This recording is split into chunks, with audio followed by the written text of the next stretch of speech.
अस्सलाम वालेकुम guys, welcome back to another YouTube video. आपका भाई असद आपकी खिदमत में हाजिर है। गाइस, आज की जो वीडियो है वो उन तमाम स्टूडेंट्स के लिए है जो या तो वो फ्रीलांसर्स हैं या उनके पेरेंट्स बाहर हैं। वो अपने फ़ंड्स को किस तरीके से मेंटेन उन्होंने करना है for the bank statement and everything, क्योंकि बहुत सी कन्फ्यूजन्स मार्केट में गर्म है कि छोटे छोटे पैसे डलवा लो, इस तरीके से सैलरी गिरवा लो। तो आज मैं उस बारे में बात करना चाह रहा हूँ बिकॉज़ ये टॉपिक फिर आप लोगों को 6 महीने बाद आपको याद आएगा। ठीक है, तो बेहतर ये है कि this is the time when you are applying for your admissions. Admissions खुलना शुरू हो गए हैं, अभी भी फुल फ्लेज नहीं खुले हैं। बहुत सी यूनिवर्सिटीज़ में अभी भी एडमिशंस नहीं खुले हुए। चाहे आप आर्ट्स पढ़ना चाह रहे हैं, मेडिकल पढ़ना चाह रहे हैं, banking, finance, computer science, AI, data science, whatever. ठीक है, जो भी कोर्सेज आप लोग ढूंढ रहे हैं उसके अंदर bank statement plays a vital role, क्योंकि इटली अगर आप आ रहे हैं तो बैंक स्टेटमेंट आपके लिए मैंडेटरी है। अगर आप ये चीज़ समझ लें कि अगर आप for example fully funded scholarship की तरफ जा रहे हैं तो फुली फंडेड स्कॉलरशिप के लिए भी 8 से 10 लाख रुपए की बैंक स्टेटमेंट चाहिए होती है। और अगर आप रीजनल नीड बेस्ड स्कॉलरशिप की तरफ जा रहे हैं तो आपको तकरीबन 26 लाख रुपए पाकिस्तानी, तकरीबन 26 लाख रुपए बैंक स्टेटमेंट आपको रिक्वायर्ड होगी। जो मास्टर्स के लिए आ रहे हैं, और तकरीबन 32 से 34 लाख रुपए की बैंक स्टेटमेंट रिक्वायर्ड होगी उन लोगों को जो बैचलर्स करने के लिए इटली आ रहे हैं या एमबीबीएस करने के लिए आ रहे हैं।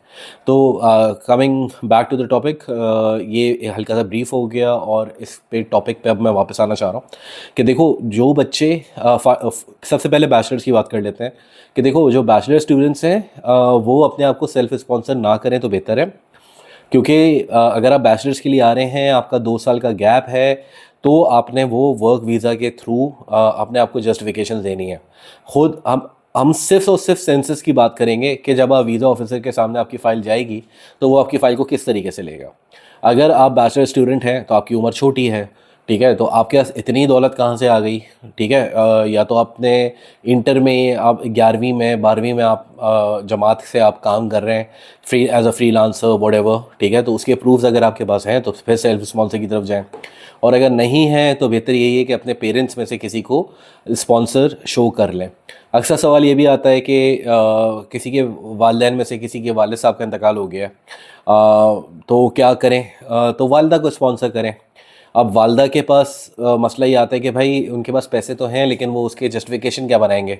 तो एक चीज़ को समझ लें कि टैक्स रिटर्न्स फाइल करना हर शहरी का ये समझ लें कि एक रिक्वायरमेंट है। ठीक है, अगर वो हाउस वाइफ है आपकी वालदा तो भी वो टैक्स रिटर्न्स फाइल कर सकती हैं being a house wife.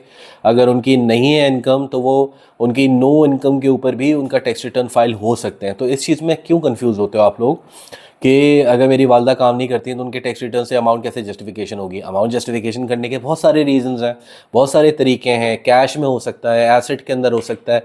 There are so many things which you can do. और obviously I am not tax consultant, लेकिन आप किसी टैक्स लॉयर से बैठो, बात करो, थोड़ा सा वक्त निकालो, थोड़ी सी मेहनत कर लो इस चीज़ के ऊपर, ताकि आपको आगे प्रोसेस में प्रॉब्लम ना आए। तो जिनके parents for example any of their parents are deceased, तो वो अपने दूसरे पेरेंट को स्पॉन्सर करेगा। उसके बाद हमारे पास कैटेगरी आ जाती है फ्रीलांसर्स की। तो फ्रीलांसर्स में मैंने जिस तरीके से बताया कि बैचलर वाले स्टूडेंट ना जाएं इस कैटेगरी में। अगर हैं तो जाएं, बिल्कुल ऑब्वियसली 100% जाएं, और अगर नहीं है तो फेकअप ना करें चीज़ों को, अपने पेरेंट को ही स्पॉन्सर करें। As far as amount justifications are concerned, तो you need to sit with the tax lawyer and tell them कि भाई ये चक्कर है, इस तरीके से मैं टैक्स की मद में फंस रहा हूँ, मैंने वीज़ा अप्लाई करना है, तो मैं इसको एसेट के अंदर पार्क करूँ टैक्स रिटर्न्स में, इसको कहाँ घुसाऊँ किधर। ठीक है, तो वो आपको बताएगा कि भाई एसेट में डलवा दो इतना टैक्स पे करना पड़ेगा, कैश में डलवा दो इतना टैक्स पे करना पड़ेगा। ऑब्वियसली टैक्स तो जाएगा जेब से, लेकिन ये चीज़ें आपकी थोड़ी सी लेजिट हो जाएंगी। और एक चीज़ ये भी समझ लेना कि आज अगर आप ये प्रोसेस कर रहे हो तो अगले साल फिर क्या करोगे टैक्स का, तो सारी कैलकुलेशन थी आपको टैक्स लॉयर आपको समझा सकता है। हर किसी की पॉसिबिलिटीज़ डिफरेंट है। अब कोई ऐसे फ्रीलांसर जो अपने आप को सेल्फ स्पॉन्सर कर रहे हैं, तो सेल्फ स्पॉन्सर अगर आप अपने आप को करें and you are coming for a masters, ठीक है, तो आपके पास डेफिनेटली आपके पेनियर के अकाउंट के अंदर पैसे रेमिट होते होंगे, उसकी आपको कुछ इन्वॉइसेस जनरेट होती होंगी। कोई अब वो फाइवर से काम कर रहा है तो उसकी इन्वॉइसेस आती होंगी। तो you can always give them proof कि भाई मेरी ये इनकम है, ठीक है, in order to justify your funds. और वो फंड्स जस्टिफाई अगेन आपके टैक्स रिटर्न से ही होंगे। तो अगर आप सेल्फ स्पॉन्सर हैं तो आप इस कैटेगरी के अंदर आएंगे। थर्ड, जो आज इस वीडियो का टॉपिक, आपने टाइटल से आपको अंदाज़ा हुआ होगा जो इस पे बारे में बात करना चाह रहा हूँ, वो बच्चे, वो स्टूडेंट जो यहाँ पे बैचलर्स या मास्टर्स करने के लिए आ रहे हैं and their parents live abroad, ठीक है, और वो अब्रॉड रहते हैं, वहाँ वो काम करते हैं या कारोबार करते हैं, तो वो अपने फंड्स को किस तरह जस्टिफाई करेंगे। तो अगेन इसके अंदर भी मैं यही बोलूँगा कि आपके अगर वालिदैन बाहर काम करते हैं और वो आपको स्पॉन्सर कर रहे हैं, तो you need to make sure कि उनके पैसे आप, फॉर एग्ज़ाम्पल आपके पेरेंट दुबई में है या सऊदी या रियाद में है, तो आप उनकी वहाँ की स्टेटमेंट यहाँ पे चला दें, ऐसा नहीं हो सकता। Bank statement needs to be maintained in Pakistan, ठीक है, in your local bank account in a foreign currency, that's not a problem. आप वहाँ पे दरम अकाउंट खोल लें पाकिस्तान के अंदर, या यूरो अकाउंट खोल लें, या डॉलर अकाउंट खोल लें, लेकिन फंड्स पाकिस्तान में होंगे, फंड्स बाहर नहीं हो सकते। उनके सैलरी प्रूफ्स लगेंगे, उनकी सारी चीज़ें लगेंगी, उनके एम्प्लॉयमेंट लेटर लगेंगे। अगर दुबई में है तो आपका वहाँ का एमिरेट्स आईडी लगेगा, अगर वो सऊदीया में है तो वहाँ का इकामा लगेगा, सारी चीज़ें वही लगेंगी कि आपके पेरेंट जो हैं वो बेसिकली बाहर रहते हैं and they are the one who are sponsoring you from abroad. लेकिन फंड्स जो हैं वो ऐसा नहीं हो सकता कि उनका सऊदी का कोई बैंक है, वहाँ का बैंक स्टेटमेंट यहाँ चल जाए, ऐसा नहीं होगा। वो फंड्स आपके पाकिस्तान में होना ज़रूरी है। पहले होता था, मेरी भी इस पे एक और मैंने पहले भी वीडियो बनाई हुई है कि वो पहले इस तरह होता था कि वहाँ की बैंक स्टेटमेंट निकलती थी, फिर वो मोफा होती थी, और मोफा होने के बाद पाकिस्तानी एम्बेसी से टेस्ट होके फिर आप वो यहाँ भेज देते थे और ये चल जाती थी। लेकिन नॉट एनी मोर। जिस तरीके से पिछले साल तक भाई स्पॉन्सर हो सकता था, बहन स्पॉन्सर हो सकती थी, लेकिन ये वाला एपिसोड भी ख़त्म हो गया है।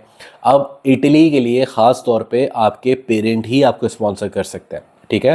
तो जो अगर आपके पेरेंट बाहर से पैसे रेमिटेंस की मद में पाकिस्तान पैसे भेज रहे हैं, you need to make sure कि अगेन आपके वाले साहब अगर बाहर भी रहते हैं तो वो आते हैं एनआरपी कैटेगरी के अंदर, जिसको कहते हैं non resident category, non resident Pakistani, उस कैटेगरी के अंदर आते हैं। रो रेमिटेंसेस भेजते हैं तो उसका भी रिकॉर्ड गवर्नमेंट के पास होना चाहिए, तो वो टैक्स रिटर्न्स वो भी जमा करवा सकते हैं, ठीक है, वो भी जमा करवा सकते हैं। पिछले साल से अब तक कितने पैसे उन्होंने भेजे हैं उसकी रेमिटेंस स्लिप उनके पास होगी, अगर वो बैंक से, लोकल बैंक से ट्रांसफ़र करते हैं, उसमें भी कोई इशू नहीं है। So you need to make sure कि फ़ंड्स जो भी रेमिट हो रहे हैं पाकिस्तान में आपकी सेविंग मद में आ रहे हैं, आपने वो बैंक स्टेटमेंट मेंटेन कर ली है, अब तक आपके अकाउंट के अंदर इतने पैसे हैं, तो this is the right time that you should go and speak to the tax lawyer कि भाई इस चीज़ को सीधा कर दें, और वो आपको सीधा करके दे देंगे। अगर वो सीधा नहीं कर सकते और मसले में आ रहे हो तो मुझे बता देना, मैं देख लूँगा। और मैंने अगेन बार बार यही बोल रहा हूँ कि हम लोगों ने फ्रांस के स्टूडेंट वीज़ास ख़त्म कर दिए हैं, इटली के क्योंकि अभी तक खुले नहीं हैं और अभी हम एक्सेप्ट करें इटली के केसेस। अगर आप चाह रहे हैं कि हम आपका इटली का केस एक्सेप्ट करें तो बिल्कुल पॉसिबल है। और इसके अलावा अगर आप चाहते हैं कि मुझसे 1-to-1 सेशन बुक करना चाह रहे हैं जिसमें मैं आपके सारे हालात और हवाल देख लूँ, तो उसके लिए definitely it's going to be a paid session. तो अगर आपका व्हाट्सएप नंबर आप अप्रोच करोगे व्हाट्सएप नंबर पे, तो ये नंबर जो है बेसिकली सिर्फ और सिर्फ कंसल्टेंसी के लिए या मेरे साथ एक अपॉइंटमेंट बुक करने के लिए है। इसमें अगर आपको कुछ क्वेश्चंस हैं, जवाब हैं, तो मेरा इंस्टाग्राम मौजूद है भाई, वहाँ पे पूछो। जैसे मैं कन्वीनियंटली थोड़ा सा फ्री हो जाऊँगा, जो भी क्वेरीज़ का मैं वहाँ जवाब दे सकूँगा मैं बिल्कुल दूंगा, और अभी तक दे रहा हूँ, हर किसी को दे रहा हूँ यार, ठीक है। तो लेकिन ये कंसल्टेंसी वाला नंबर है, इस पर टीम भी एक्टिव होती है, सारी चीज़ें होती हैं, तो प्लीज़ थोड़ा सा उस चीज़ को ख्याल किया करें। और इसके अलावा अगर आपका कोई सवाल मुझसे मिस हो गया है, ये वो टॉपिक्स हैं जो मुझे यूजुअली आ रहे थे काफ़ी सारे। अगर आप चाह रहे हो कि मैं एक चीज़ और भी कर सकता हूँ कि हम लोग एक लाइव सेशन रख लेते हैं। लाइव सेशन में आप मुझे मैं सबकी जितने भी लोगों के सवालात हैं उसको एक जगह क्लब कर लेते हैं और एक गूगल मीट पर सेशन कर लेते हैं। मैंने पिछले पास्ट में बहुत गूगल मीट किए हैं, फ्री में किए हैं, और उसकी कोई फ़ीस तो होती है, 100 रुपये की फ़ीस है उसकी, वो आपने देनी पड़ेगी, और वो मेरी जेब में नहीं पैसे आते, वो किसी ना किसी इदारे को हम डोनेट करते हैं। लेकिन उससे होता क्या है कि जब आप पैसे पे करते हो ना, तो यू आर सीरियस, बिकॉज जो फ्री के सेशंस होते हैं ना, उस आप इस तरह अगर कॉल करते हैं ना ही मैं सीरियस होऊंगा और ना ही आप सीरियस होगे। जो टाइम आपको दिया जाएगा ना आप उस पर कॉल करोगे, और जो टाइम आप मुझे दोगे ना ही मैं उस पर कॉल करूँगा, ठीक है। तो ये है, अगर आप मुझे बोलते हैं तो एक फ्री सेशन बिल्कुल कर सकते हैं इंशाल्लाह, not this week but the next week. तो अगर आप चाह रहे हैं फ्री सेशन किया जाए तो मुझे बताइएगा, ठीक है, और व्हाट्सएप पे बताइएगा कि I am interested for a free session and I would like to connect on a Google Meet via Google Meet, ठीक है। तो उसकी एक टीम बना लेते हैं और सबको ऐड कर लेते हैं उसके अंदर, और सब बच्चे जितने भी हैं जो फ्री में वो सेशन रखते हैं और वो सब आए वहाँ पे और अपने सवाल करें, ज़रा घंटा 2 घंटा बैठते हैं, ठीक है, देखते हैं आपकी क्या प्रॉब्लम्स आ रही हैं, क्या क्वेरीज आ रही हैं। तो जितना हमसे हो सकेगा हम करेंगे यार। मैं हमेशा यही बोलता हूँ कि मेरी पर्सनल कंसल्टेंसी की कोई ज़रूरत नहीं है। थोड़ा सा अगर टाइम लगा के बहुत यूट्यूब पे इधर उधर की चीज़ें देखने से बेहतर है कि कुछ सही से चीज़ें देख लो, वीडियोस देख लो, तो प्रोसेस पूरा समझ में आ जाएगा। सही गाइस, ये वो क्वेरीज हैं। तो अगर इसके अलावा भी कुछ सवाल समझ में नहीं आ रहा तो मुझे बता देना। This is a very short small सी वीडियो, काफ़ी सारी जवाब पेंडिंग थे मेरी तरफ से, तो आई एम रियली सॉरी, लेकिन आई होप अभी काफ़ी क्वेश्चंस जो हैं वो क्लियर हो गए होंगे। तो ख्याल रखिएगा, मिलते हैं नेक्स्ट वीडियो में। चाओ।